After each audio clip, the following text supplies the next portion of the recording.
जो युद्ध लड़ेगा ही नहीं, चुनौती स्वीकार ही नहीं करेगा,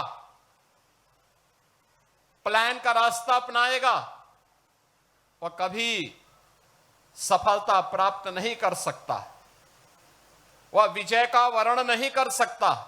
हम सब जानते हैं कारगिल का जो युद्ध था, यह पाकिस्तान के द्वारा थोपा गया एक युद्ध था। 26 जुलाई 1999 को सरदेव वाजपेयी जी ने कारगिल विजय की घोषणा करके पाकिस्तान पर एक बड़ी विजय प्राप्त करके दुनिया को चौंकाया था। लखनऊ की शान परमवीर चक्र विजेता कैप्टन मनोज पांडे।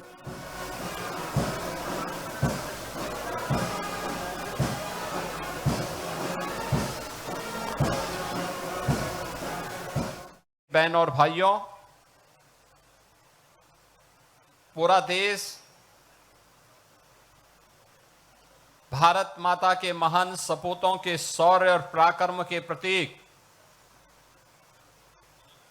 कारगिल विजय दिवस के अवसर पर अपने बहादुर सैनिकों के शौर्य और पराक्रम को सम्मान देते हुए उन्हें नमन कर रहा है। इस अवसर पर भारत माता के उन सभी बहादुर सपूतों को जिन्होंने मातृभूमि की एकता और अखंडता के लिए अपने आप को बलिदान किया, देश की रक्षा की, उसकी अखंडता को सुनिश्चित किया, उन सभी वीर सैनिकों के प्रति नमन करते हुए मैं प्रदेशवासियों की ओर से अपने सभी वीर बलिदानियों को विनम्र श्रद्धांजलि भी अर्पित करता हूं। आज जब हम यहां पे नगर निगम के द्वारा आयोजित इस कार्यक्रम का हिस्सा बन रहे हैं,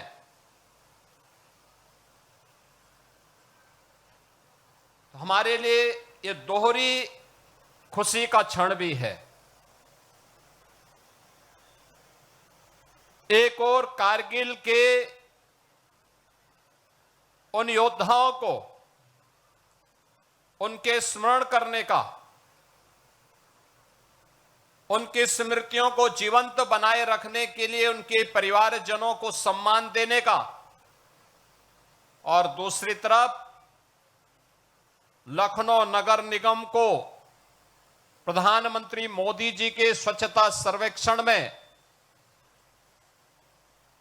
ऑल इंडिया रैंकिंग में तीसरा स्थान प्राप्त हुआ है। इसके लिए भी मैं लखनऊ नगर निगम और लखनऊ वासियों को विशेष रूप से हृदय से अभिनंदन करता हूं, बधाई देता हूं। ये उपलब्धियां अचानक नहीं आती हैं। इस उपलब्धि के लिए परिश्रम करना पड़ता है। जो युद्ध लड़ेगा ही नहीं, चुनौती स्वीकार ही नहीं करेगा,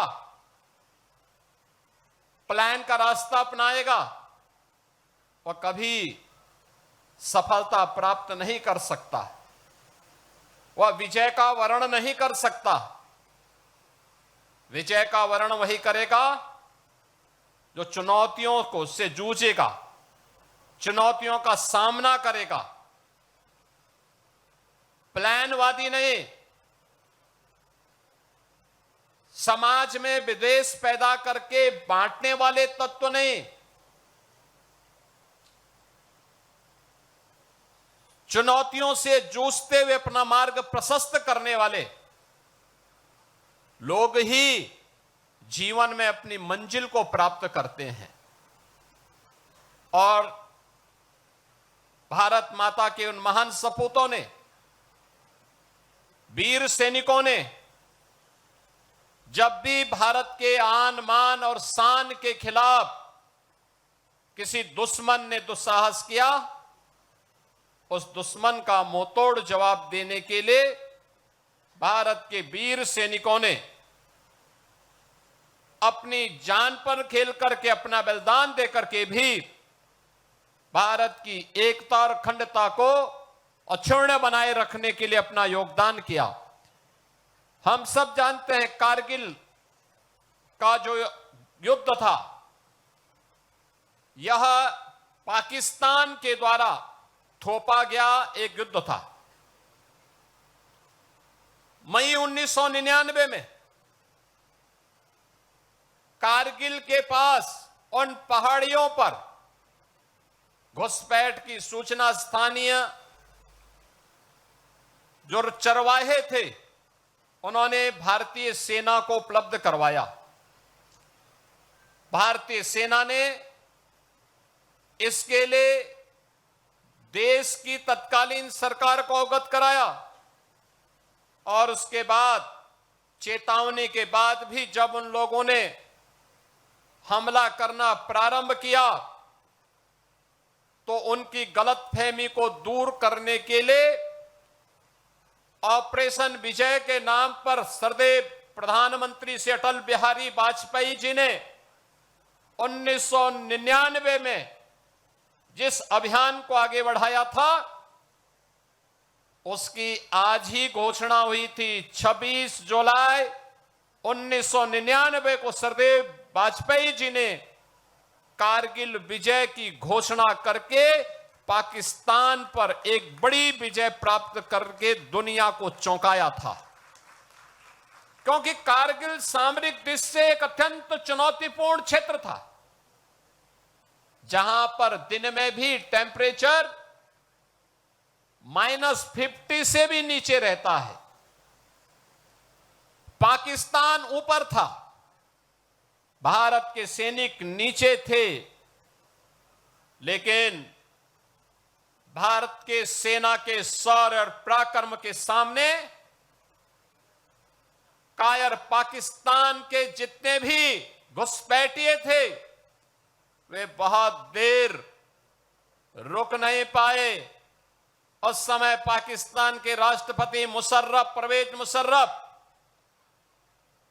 अमेरिका गए, यूएस ने दबाव बनाने का प्रयास किया, लेकिन वाजपेयी जी ने दो टूक कहा, जब तक एक भी घुसपैठे भारत के अंदर रहेंगे, बातचीत अमेरिका हो या दुनिया की किसी ताकत के सामने भारत झुकेगा नहीं। दुश्मन को भारत की धरती से बाहर करके रहेगा और जो नहीं जाएगा वो मारा जाएगा। बहनों और भाइयों, अगले कुछ घंटों का समय उन्होंने घुसपैठियों को भागने के लिए दिया कि अब निकल भाग जाओ, नहीं तो मारे जाओगे, और वह मौत मरेगी जिसकी कभी कल्पना नहीं की होगी। और अंततः पाकिस्तान को आत्मसमर्पण करना पड़ा, आत्मसमर्पण करना पड़ा, घुसपैठियों को भागना पड़ा। भारत ने आज ही के दिन, आज से 26 वर्ष पहले, सरदेव श्री अटल बिहारी वाजपेयी जी ने ऑपरेशन विजय के रूप में कारगिल विजय की घोषणा करते हुए इस दिवस को पूरे देश के अंदर इसी उत्साह और उमंग के साथ भारत माता के महान सपूतों को नमन करते हुए इस कार्यक्रम को आगे बढ़ाया।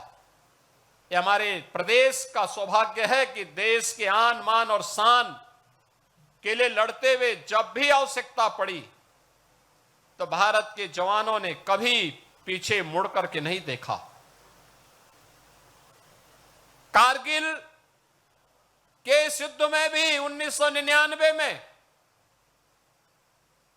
लखनऊ के कुछ जाबाज जवानों ने अपने आप को देश के एकता और अखंडता के लिए समर्पित भाव के साथ आगे बढ़ाया था,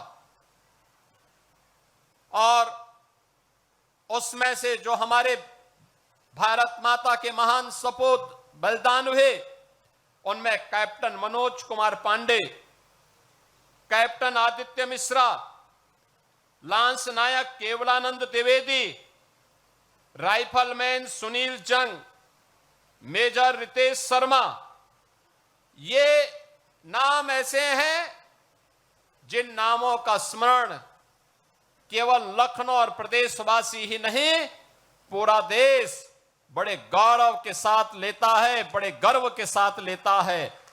और आज ये हमारा सौभाग्य है, कारगिल विजय दिवस के अवसर पर इन भारत माता के महान सपूतों के परिवारजनों को हमें सम्मान देने का अवसर प्राप्त हुआ है।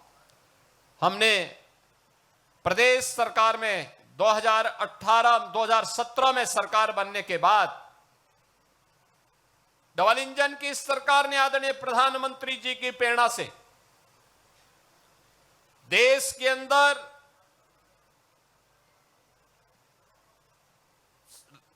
बाह्य सुरक्षा हो या आंतरिक सुरक्षा के लिए बलिदान होने वाले सैनिकों के परिजनों के लिए, शहीद परिवारों के लिए राज्य सरकार ने अपने स्तर पर घोषणाएं प्रारंभ की।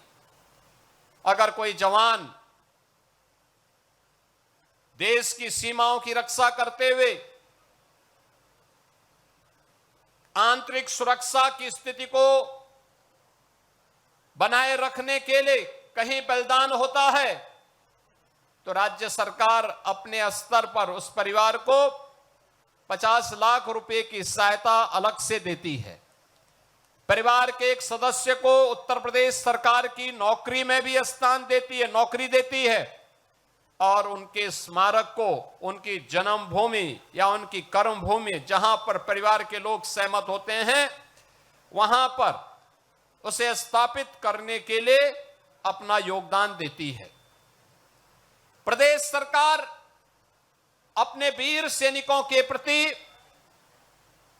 यूनिफॉर्म धारण करने वाले उन सभी जवानों के प्रति सदैव सम्मान का भाव रखते हुए उनके योगदान को स्मरण करती है और उनकी सेवाओं के प्रति वर्तमान और भावी पीढ़ी के सामने एक नई प्रेरणा प्रस्तुत करने का कार्यक्रम भी आयोजित करती है।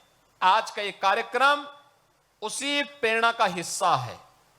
मैं धन्यवाद दूंगा लखनऊ नगर निगम को, जो प्रतिवर्ष कारगिल विजय दिवस के इस कार्यक्रम को कारगिल के इन वीर सैनिकों के सम्मान के साथ जोड़ते हुए, राष्ट्रीय स्वाभिमान के साथ जोड़ते हुए इस कार्यक्रम को यहां पर आयोजित करती है। बहनों और भाइयों, आपने भारत के सैनिकों के शौर्य पराक्रमों को देखा। 1948 में भारत पर थोपे गए पाकिस्तान के पहले युद्ध के दौरान हम में से कोई भी व्यक्ति उसको देखा नहीं होगा।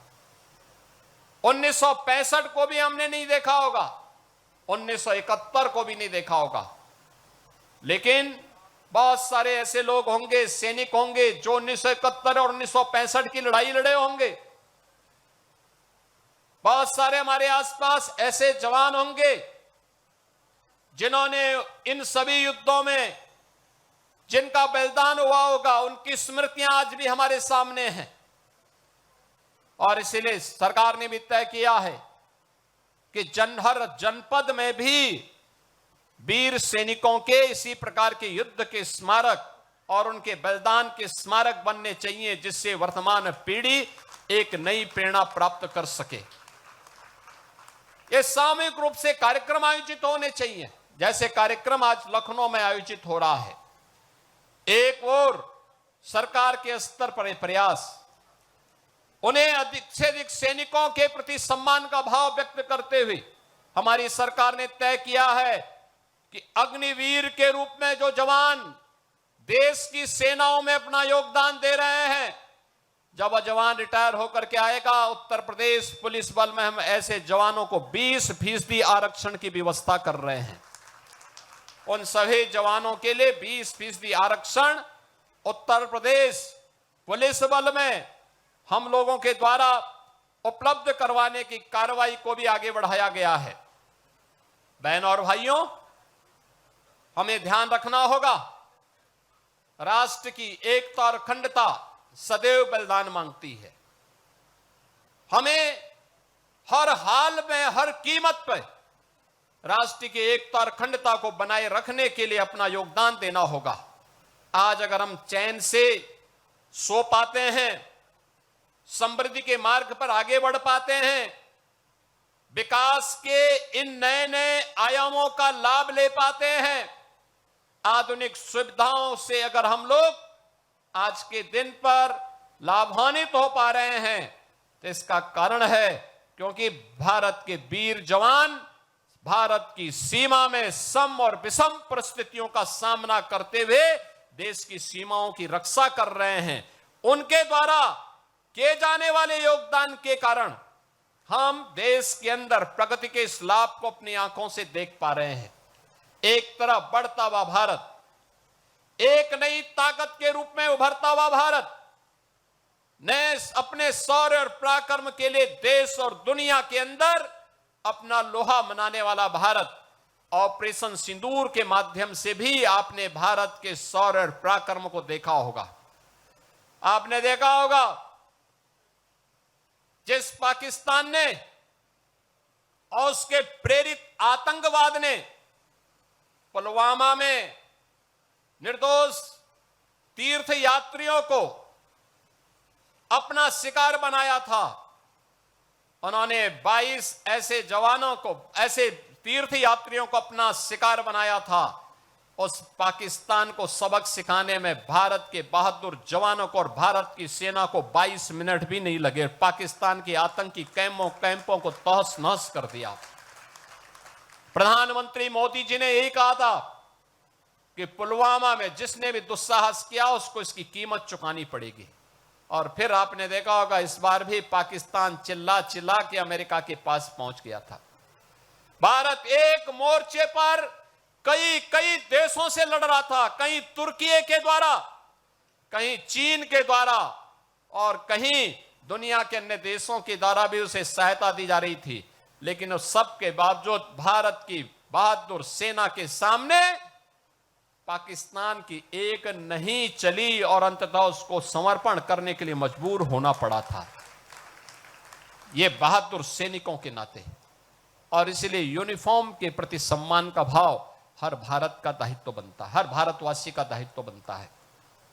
एक तरफ यह सम्मान का भाव, दूसरी तरफ अगर हमें विकसित भारत के सपने को साकार करना है तो उन षड्यंत्रों से हमें हमेशा सावधान होना होगा जो षड्यंत्र हमें बांटने का काम कर रहे हैं, जाति के नाम पर, क्षेत्र के नाम पर, भाषा के नाम पर।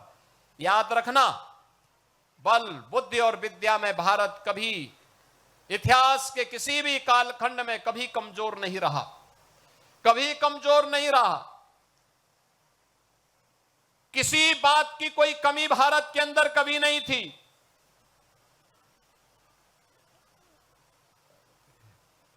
लेकिन जो लोग विकसित भारत नहीं चाहते, जो लोग समर्थ भारत नहीं चाहते,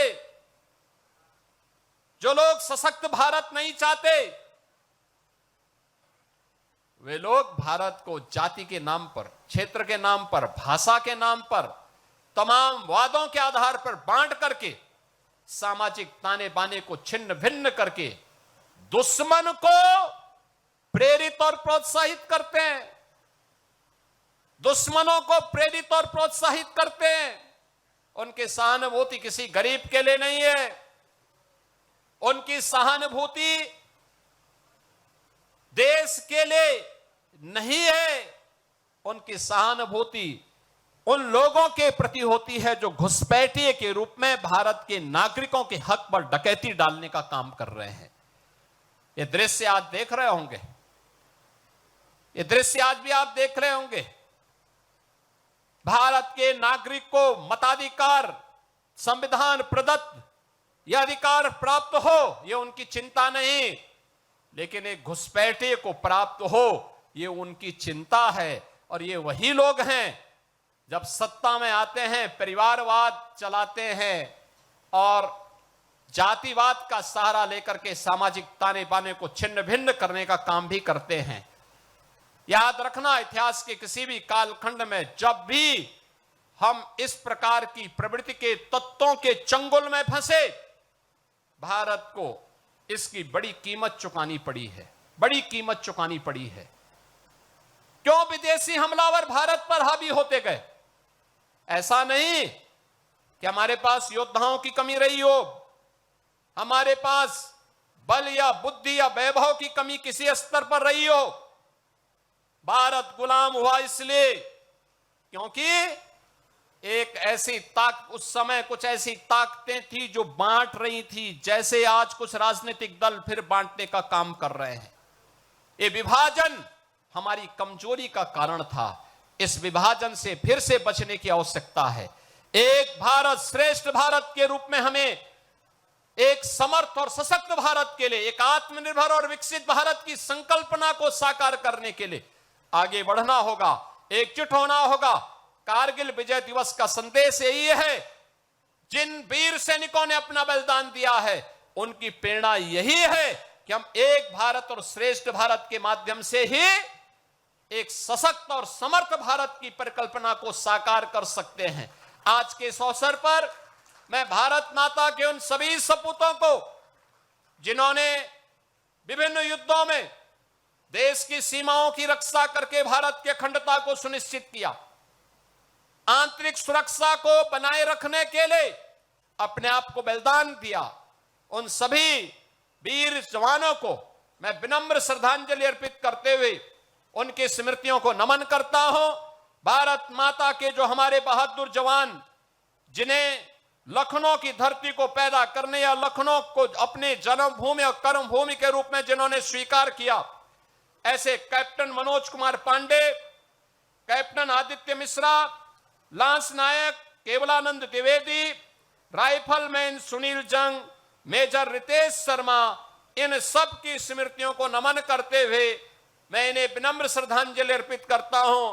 उनके परिवारजनों के प्रति अपना सम्मान व्यक्त करते हुए आप सभी से आह्वान करूंगा कि सैनिकों के प्रति जो भी सम्मान, सर्वोच्च सम्मान हो सकता है, वह सम्मान का भाव हमारे मन में सदैव रहना चाहिए। इस विश्वास के साथ आप सबके प्रति भी मैं अपनी शुभकामनाएं देता हूं। धन्यवाद। जय हिंद।